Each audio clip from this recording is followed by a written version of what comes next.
Elio, who grew up on the edge of a forgotten coastline, where the sea kissed jagged rocks every dawn like it owed them an apology. His village wasn't on any map, just a cluster of salt-stained huts clinging to cliffs, lanterns flickering like dying stars. Elio was born during a storm that ripped roofs off houses, his first cry swallowed by thunder, as if the world itself paused to listen.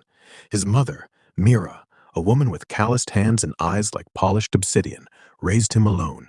She mended nets for fishermen who spoke in gravel-voiced prayers, claiming the ocean had a memory.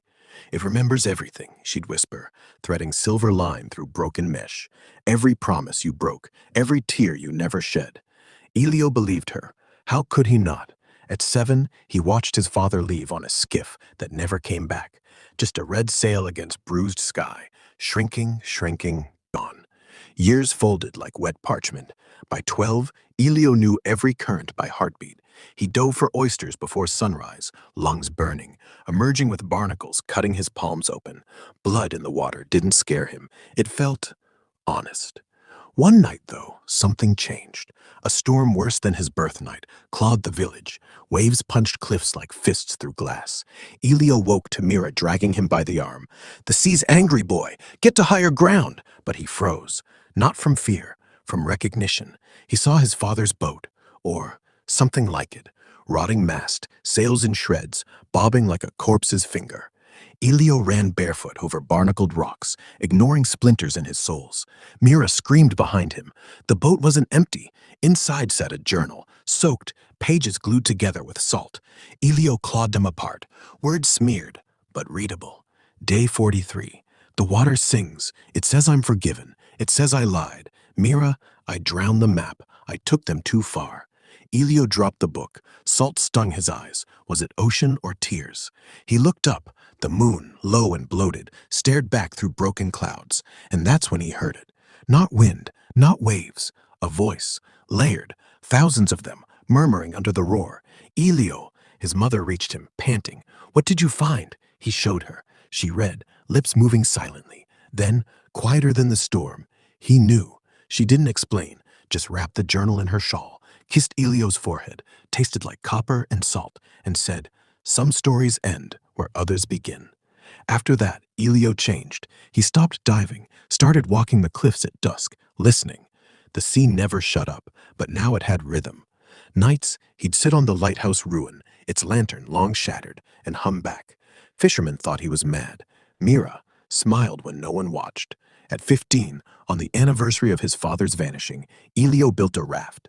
Not big, just enough for one. He packed the journal, a rusted compass spinning wild, Mira's old sewing kit. Before dawn, he kissed her forehead. She pretended to sleep. Pushed off. The sea welcomed him like a lover who'd waited lifetimes. He sailed west. No plan, only direction, where the gulls flew. Days bled into violet, violet into black. On the 6th, a fog rolled in, thick, syrupy. Compass needle froze. He closed his eyes, let the current kiss his hull. When he opened them, the fog parted. An island, not charted. Cliffs like broken teeth, trees twisted into question marks. In the center, a village, but wrong. People moved backwards, laughter played in reverse. A woman wept into her cup, tears rising like champagne bubbles. Elio stepped ashore. They noticed, slowly. One man, face lined like old parchment, approached. "You hear us?" Elio nodded. The man smiled, sad, relieved. "Then you can fix it." "Fix what?" "Everything." This place was paused, a loop, the drowned, those who'd lied, who'd promised returns and forgot. They relived last moments endlessly, but backwards, couldn't speak forward, couldn't drown again.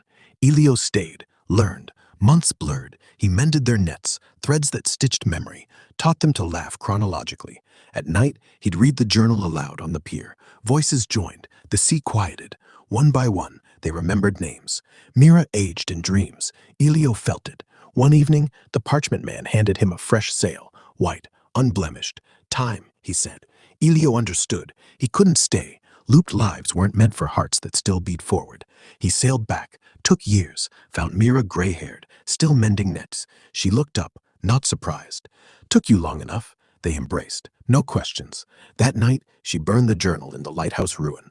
Ashes danced upward. The sea sighed. Elio never left again.